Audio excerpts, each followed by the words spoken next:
Hey guys, welcome back. Again, my name is Jamie. I am going to be getting into part 2 of my infertility. I left off last time. I was doing in 2011 to 2013. I still had to go every 6 months to get a pap smear. They had to become normal and clear in order for me to be clear of fighting the cervical cancer. So January 2013 is when I had my final pap. It came back normal. Everything was good. Everything was clear. Very relieved. My parents were relieved. My fiance at the time was very relieved to know that, we beat it. The surgery helped. So I got married in February of 2013. And we decided that we were just going to let me finish using my birth control until it ran out, which would put us until about October. And I was on the generic brand for called Seasonic, so you don't have a period, but like every three months, I think. Yeah. So it was nice. It was nice for me. I was able to live my life. If you're someone who is like irregular or you go through like high pain and that time of the month is just difficult for you, this is what helps me. I was able to lose weight. I had very clear complexion. I was myself with that medication. So we waited till October, till it was when I was all done. We started trying. I told my husband that it could take a few months to a year for your cycle to become fully back to regular enough for you to even to conceive a child. So, doing the baby dance, and then in the early part of 2014, I had a really rough time of the month, and it was so bad that I got chills, and I don't ever remember in the times that I've had that time of the month that it was ever this bad. Excuse me. And it was so bad that my husband had me lay on the couch, and he was putting blankets on top of me, and he didn't realize that I already had a tank top, I had a t-shirt over that, and I had a sweatshirt, and I was still really chilled. I wasn't running a fever. I wasn't sick. Then, I just crash. I just pass out on the couch. I'm tired, so I sleep for a good 2 hours. I'm under 3 blankets. I finally wake up, and then after so many hours, you have to get up and go into the restroom. And when I did that, I started realizing what was happening. We must have had a miscarriage, or what it felt like a miscarriage for me. Like, my pain level was really high, but the everything else showed symptoms of a miscarriage. So,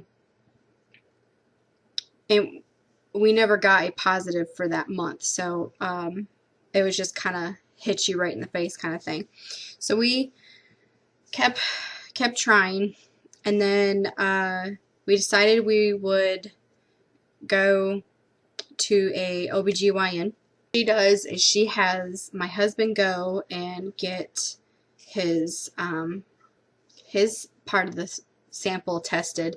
She wanted to make sure that everything was clear on my husband's end, and then she did blood work and did a hormone panel.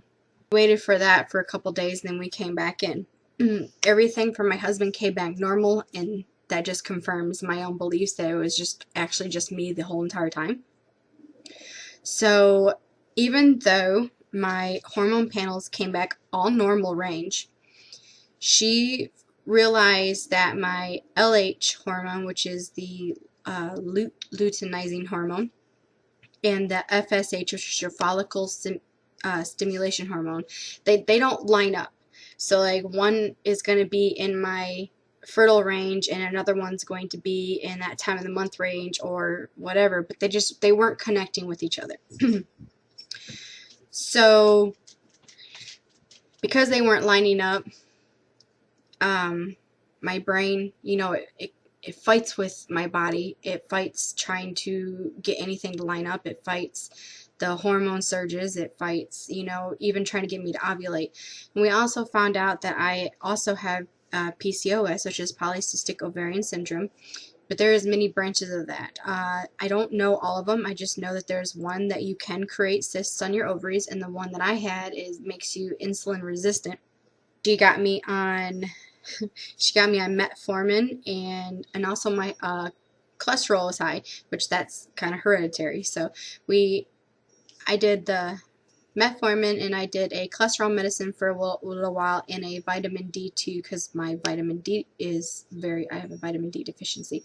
So we did that for months, and then she decided to go ahead and do that, and let's see what's happening. She also wanted me to do the basal charts and the other categories that go along with trying to conceive.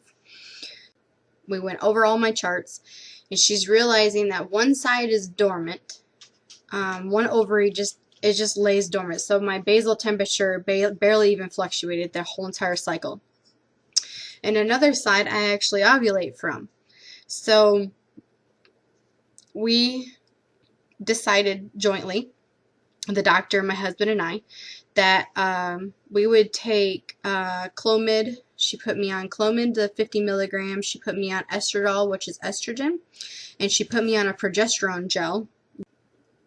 When you get hit with having to take a lot of medicine, you're just kind of like, you have to take a few steps back, and you have to really think about it. And my husband and I talked, and we were a little nervous by how much this is going to be, because infertility, trying to have a baby and all that stuff, insurances consider that like an elective course kind of thing. So infertility is never really covered under insurances unless you have like the top of the grade in kind of insurance.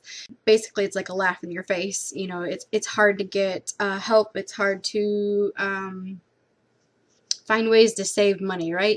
We waited till about, I think it was May. I'm not 100% sure, but I think it was around May that we started taking the medicine. And nothing happened for that cycle. I took the medicine. Oh my goodness, when your hormones are not they're not even, the medication like spikes all your hormones, right? So it was very uncomfortable for my husband and I, for me to deal with for the whole month that I was doing this medication. It didn't take. June was rolling around, and I kept my mind off the other things. I spent some time with my godsons, and we went home one night and we did the baby dance, right? Remember in the part 1 video I told you that I'm irregular, so my cycle could be anywhere from 32 to 50 days depending how everything works, and depends if my brain can communicate with the hormones and all that. Late June I went into work. I was in excruciating pain. My pain level was way beyond what I could handle, and like I mentioned before, I have a really high pain tolerance, so I don't start feeling pain till like a level 7 or higher. Now this was like 13, 14, almost 15. I was doubled over. I had really sharp pain on the right side, and it was right above my ovaries into my lower abdomen, and it shot straight through the back. I didn't think of anything, so I went ahead and went to work, thinking that, I'll be okay. So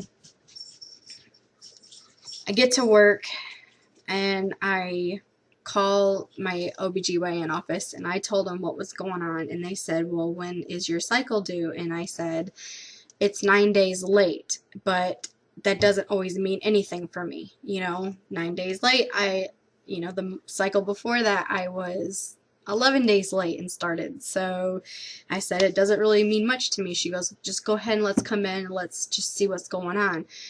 Went in. I was pregnant. Amazing, right? The pain went away immediately. I mean, I had level 13 pain. See the pregnancy test. I'm normal. Perfectly fine, right? Does blood draw, and then we go and do an ultrasound. And I ovulate later than a normal person. I kind of ovulate about the third week because my cycle is so unpredictable. I was thinking that I was already 6 weeks along, that magic 6 weeks. So she couldn't see anything on the ultrasound. my blood work came back that it did say, confirmed that yes, I was pregnant. My HCG levels were a little high. So here begins about probably about a 4 to a 5 week of constant testing. I was 1 or 2 times a week that I was getting blood draws.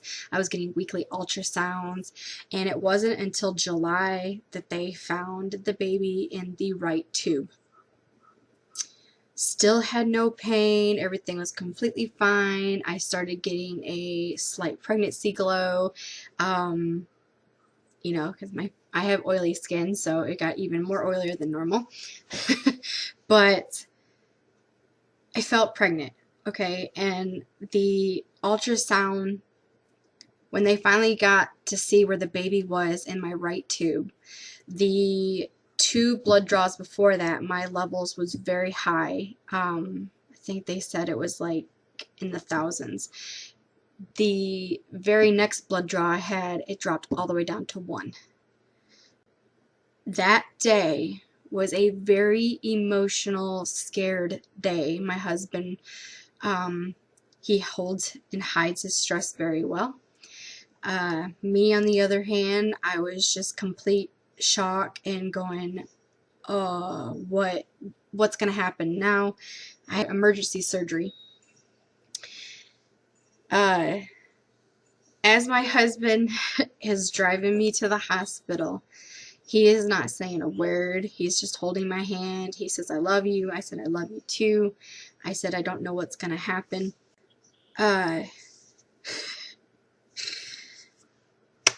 Get into the hospital, and they're like taking forever. The doctor that was running the surgery part was like, you're still pregnant. And I was like, oh my God, you know, I'm going to deal with this crap all over again with ignorant people saying that I'm still pregnant. And I was like, CG levels dropped and the baby is in the right tube. It is an ectopic pregnancy. We need to do something before a rupture.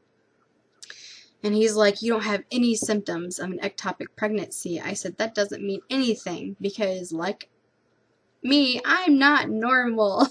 I can take pain. I can take a lot of crap, you know? So hours go by, and it takes a patient advocate person to step in. And I said, if you do not get me in for emergency surgery, I'm going to walk out of here, and you guys are taking too long. It wasn't even 30 seconds later, I had people hooking me up, hitting IVs in me, and getting me prepped for surgery. No joke. Got into surgery. They do what's called a laparoscopic surgery. So they go through your belly button. They go through one side of your abdomen, stomach, I think, and then right above your pelvic, right? And they blow up your stomach with gas so that they can see everything inside. Finally wake up out of surgery. They wheel me into the recovery. My husband's there. Groggy, but I'm still coherent enough to what's going on. Doctor comes in and he says, are you ready to talk? And I was like, yeah, you know, I'm coherent enough. I can understand what's going on. I want to know what happened. We measured, he measured the baby at 6 weeks and 2 days. This is the longest pregnancy I have ever had so far. So he said that I had already ruptured going into surgery. Didn't feel it. They didn't have me on pain meds yet. They didn't even knock me out yet. I had blood pooling. I'm sorry, this is TMI, but I had blood pooling inside of me from where it had ruptured. So, sorry. So, and he said that the baby was still hanging on. So it was very rough for both my husband and I to hear. And sorry. It was a very big loss for both of us. So that was a very long, strenuous recovery. And, you know, I got to go home after I think they kept me for 2 days in the hospital to watch me, make sure nothing was happening, make sure I was able to keep food down, and oh, this is so hard. So yeah, got to go home. Oh, that was the longest and hardest recovery road I've ever been down. This is the most extenuous surgery I've ever had to deal with. I get home, my stomach is blown up. I look like, no joke, that I'm about ready to give birth. That's how big my stomach was. So, uh, they, they say that you gotta take it easy for a while. Try not to over stress yourself, and go from there, right? So my mom comes up to help me because my husband really can't take all that time off to take care of me because we needed the money, right? So he stayed as long as he could, and my mom took care of most of it. It was on the nights that my husband was not there, my mom stayed up till 2, maybe 3 in the morning with me because you feel your body's contracting back down to normal as it expels the gas, and you absorb a lot of it too. So between absorbing it and expelling it, your stomach shrinks down. And if you've never had such an extensive surgery before, it can be hard. You feel in every little twinge, every little pull of the stitches, and everything else that had to be done. So it was very very rough for me to overcome. Emotionally, I was on the brink of depression again. Um, Physically, I felt like my world was falling apart. It took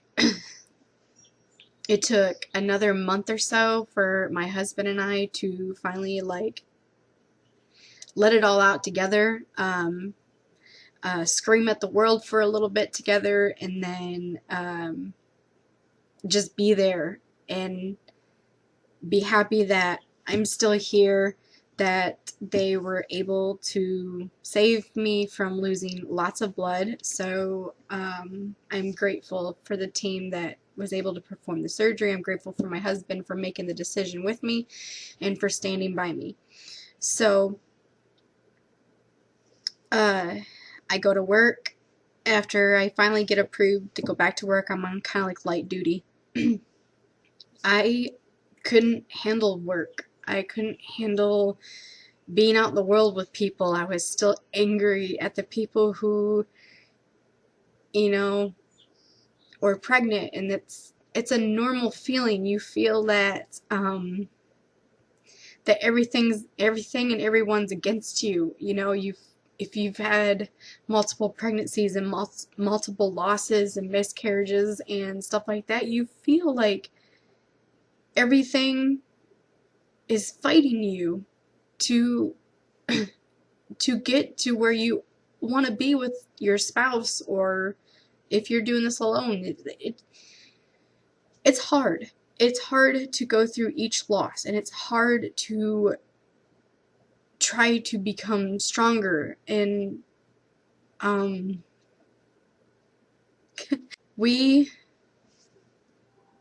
I took an early layoff, and I just came home, and I was able to be home like I am now. And I love every minute of it. My husband spoils me. He loves me to death. He's there for me.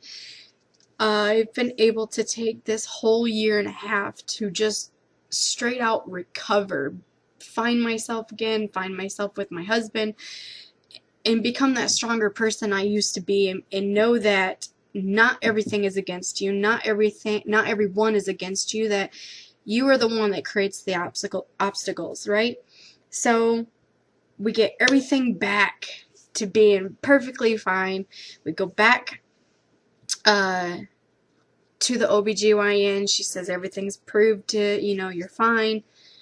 If you want to keep trying again, you just don't have your right tube anymore, but your ovaries can communicate and try to cross-pollinate. And it's kind of hard to believe, but you got to believe in something, right?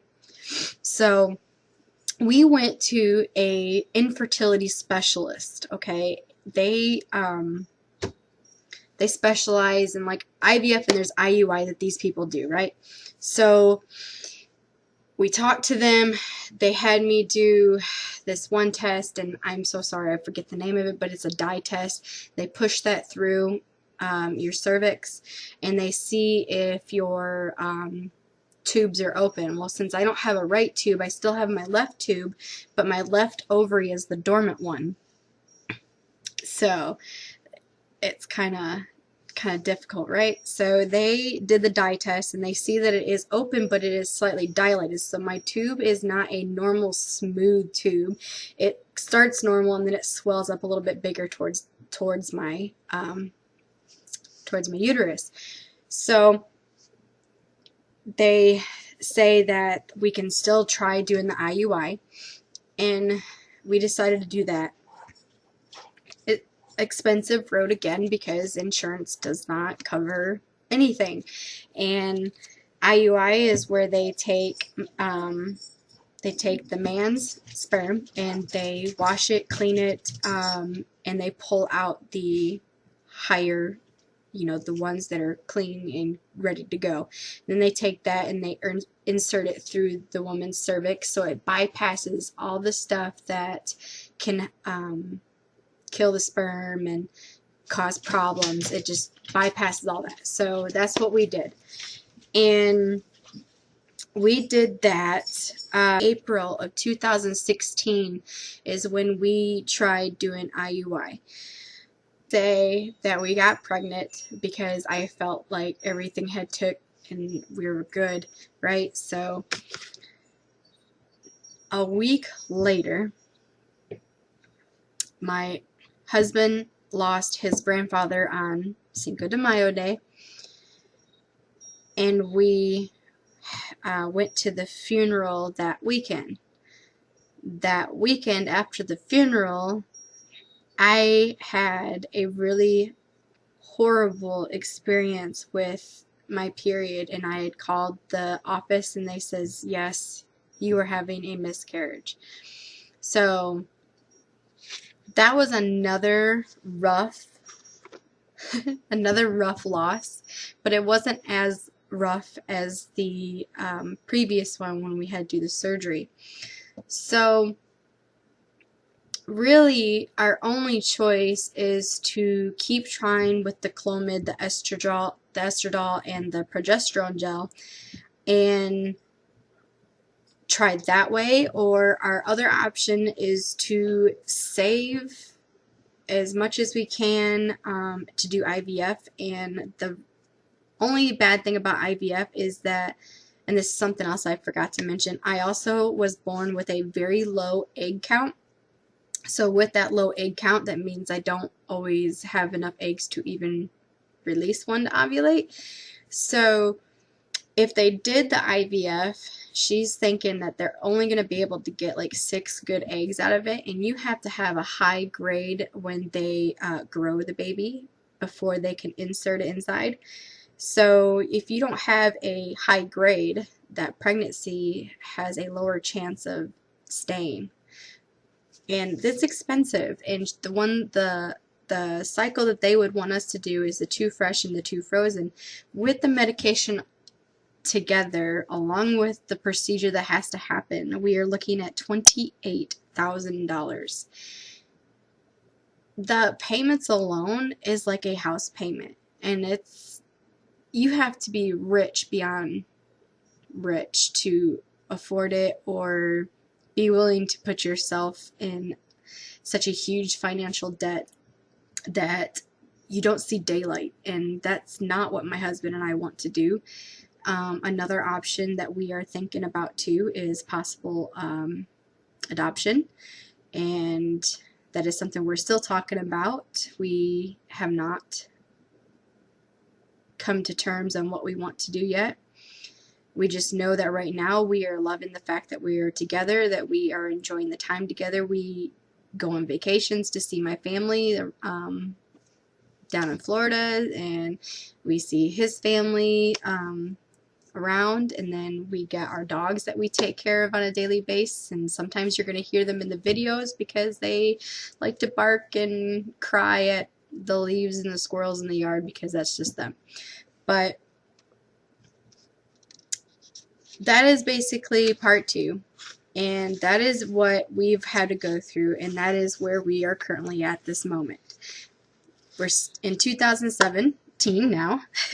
We are still thinking about what we want to do. I have tried a couple rounds of the medication and it has not taken yet.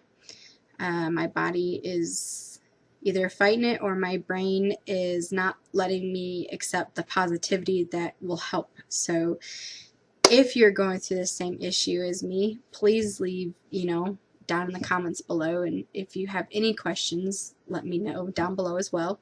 If you want to follow along with the journey that we will be doing, whether it be through adoption or whether it be through the medication again, make sure you hit subscribe. If you like this video and you kind of feel what I was going through, make sure you give it a like, to let me know that what you like. And I do have some other videos coming up, so stay tuned for some of those. But I'm going to go ahead and let you go, and I will see you guys next Friday.